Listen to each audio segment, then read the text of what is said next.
Bagyo, lindol, pagsabog ng bulkan. Ilan lamang yan sa mga madalas na nararanasan ng mga Pilipino.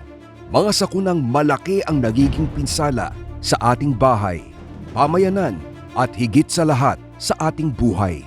Mga sakunang paulit-ulit, So currently, meron po tayong 3 bagyo na binabantayan. nagbabadya, nakapaligid sa atin. Pero ang mahalagang tanong sa mga Pilipino, handa ka bang harapin ang mga sakunang ito? Paano ka maghahanda? Paano ka babangon? Paano tayo mapapanatag sa gitna ng mga kalamidad na ito? Ang sagot ay nasa kamay mo. Abot kamay na kaalaman kung paano maghanda, humarap at bumangon mula sa mga sakuna. Mga kaalaman na panlaban natin sa oras ng pangailangan. Mapapanatag ka kapag alam mo ang dapat gawin. Dahil sabi nga ni Ding Dong, Panatag ang may alam. maging